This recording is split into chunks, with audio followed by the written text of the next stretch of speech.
کانونو وزارت د سرپل پر کانونو 150 میلیونه ډالر پانګونه کوي.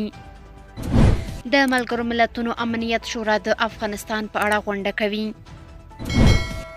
ایران سره پر پوله 2 پاکستانی عسکر وژل شوي دي. سلام ستړي مشئ، وخت مو په خیر. پام وکړئ د امپراتور ټي وي چینل څخه تازه او مهمو خبرونو ته. د کانونو او پېټرولیم وزارت وايي په راتلونکو 2 میاشتو کې د سرپل ولایت د کانونو د استخراج په برخه کې شاوخوا 150 میلیونه ډالر پانګونه وکړي. د کانونو او پېټرولیم وزارت سرپرست سرپل ولایت ته د خپل سفر په ترڅ کې دغه ولایت له سیمه ییزو چارواکو او خلکو سره په خبرو کې ویلي چې دغه ولایت په کانونو کې د پانګونې کارونه پیلېږي. د سرپل ولایت اوسیدونکي وایي چې دغه ولایت د کانونو له عوایدو څخه په ګټه اخیستنې سره باید دغه ولایت د پرمختګ لپاره د بنسټیزو پروژو کارونه هم وشي. د هیواد په شمال کې د سرپل ولایت د قشقري د نفتو او ډبرو سکرو د کانونو په لرلو سره یو له هغو ولایتونو څخه دی چې د طبیعي زیرمو له پلوه بډایه دی.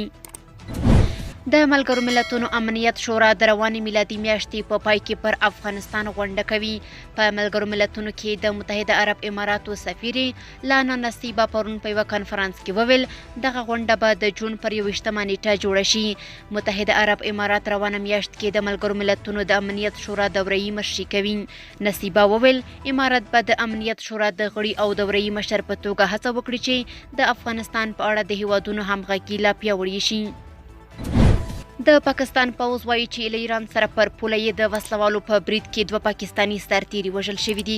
د پاکستان پوځ په یوه اعلامیه کې ویل شوي چې دا پیښه د بلوچستان ایالت د کیچ په سرحدي سیمه کې رامنځته شوې چې د اعلامیې له مخې پاکستاني ځواکونو بریدګر په شا تنبولي دي.